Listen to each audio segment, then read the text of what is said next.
Batjac J.W. back with you. What a thing of beauty.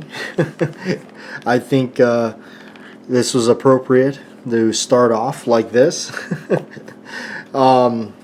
It is a beautiful World War II 1911 old magazine, but this thing is a thing of beauty. It is a Colt. This one here is a Colt.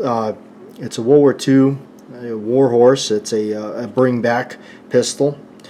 So this one has not been reworked or re-armored or any kind of other stampings around it.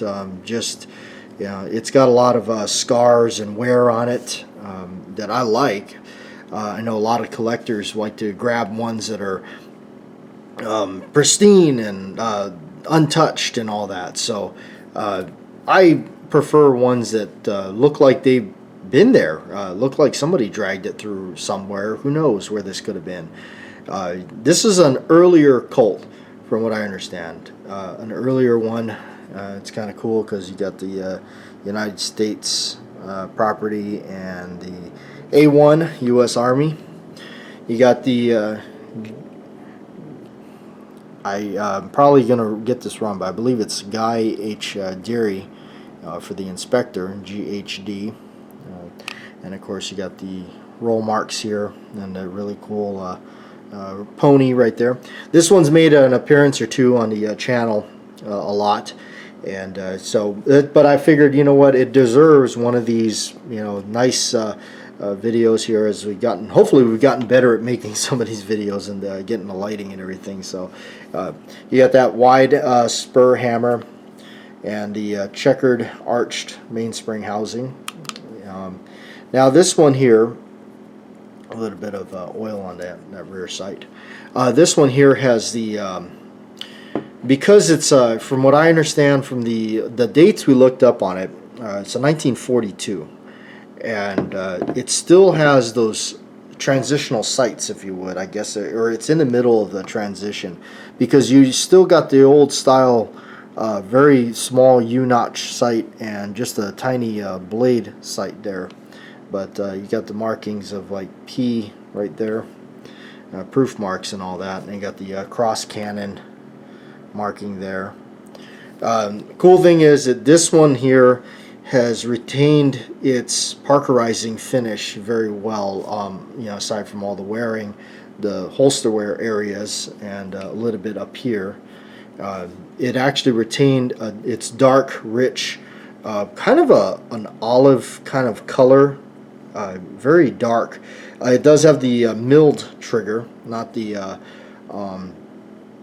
stamped one, so it definitely sets it back a little ways.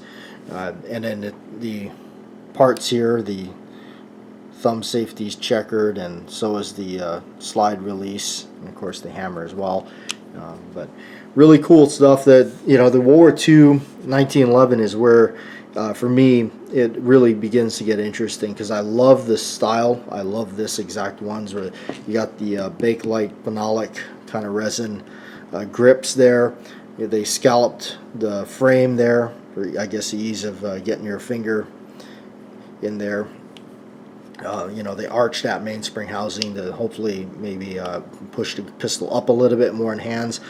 I'm one guy that likes that shorter trigger and the arch mainspring housing, so most of my shooters that I have I put that, swapped out parts or whatnot, and definitely put that in there. So I'm one of those guys that likes that style there. And of course, it's got the appropriate old holster. This one here is made by Great on the Night holster company, I guess. It's an old World War II holster. If you have these things, this one here, I keep it treated, because they will get crispy and worn out and start falling apart on you. One of the things they did, they cut out this little section right here to help the ease of folding it over. Now, unfortunately, what that does is that starts to create a weak point in the leather. And of course, they, maybe they didn't expect these things to survive or something like that. But I keep this section of the holster very well oiled to help it still remain the flexibility and stuff, so it doesn't get too dried out and rotted out and just crack and break off right there. So got the old hooks and everything. So, but yeah, really neat old war baby. I love these things. It was when I was first trying to look for 1911s and whatnot. This was always one that was on my list. I said I have to find one. I have to have one. And I ended up with this one finally, after many years of searching. And yes, many years of searching, because there was times where I thought maybe I might not even get one, but I ended up with this one. And this was definitely nice. Wound up seeing it at a fella's table. He had it laying there, and I said, well, I better figure out a way to get this thing from him. You see the barrel's actually marked down here, Colt 45 Auto, with the P stamp and everything. And I know that they blued the entire barrel hood and everything, so it's got the wear. All these weird markings on them, I don't know entirely what they all mean, but you can buy books and everything like that. But down in the slide, way down in there, there's a on that side, there's a G. It's stamped G on there, and so I know it kind of matches the G on the frame here. It's kind of interesting, and again, that beautiful color is still there. That's what I really like about this one. And one thing I do like about it, I'll show you. I'll put this thing back together. But there's a really cool marking, or not a marking, but, well, it is a mark now. The pistol that it had probably gotten somewhere. Who knows? Like I said, if this thing could talk, I'd probably sit there all night and not get any sleep for a long time, right?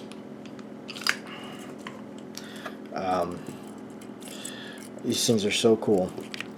I like the fact that this one has not been reworked or anything like that. Check this out. It's got this really like a, who knows what had happened right there, but that's some serious gouging right there. Who knows, maybe it was shrapnel, maybe it was a bullet. Crazy. It doesn't affect the function of the gun at all, but it's definitely something there. Who knows?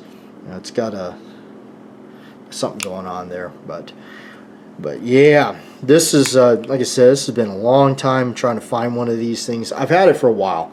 I get a lot of people say, oh, congratulations on a recent find. Well, I've had it for a while. You go back through the catalog of videos, you can see and check it out and everything, but I figured it deserved its own kind of show. But again, like I said, it doesn't have any of the Arsenal rebuild marks, or where they'll put like SA, I think that stands for Springfield Armory, or RIA, Rock Island Armory, or something like that, where it's gone through an armory and rebuilt and everything, especially when they refinish them. That you can tell when they've been refinished. It just looks like Battleship Gray. This one has got its original finish with that, like I said, that really cool kind of green tinge to it, olive kind of color of parkerizing. And this one it's really deep and rich on this one. I like that a lot. So, but yeah, I figured I'd bring it out, show it to you. It deserved its own kind of video. Again, I've done another video on it, but hopefully this one's in better light, per se. Batjac J.W. Like, share, and subscribe.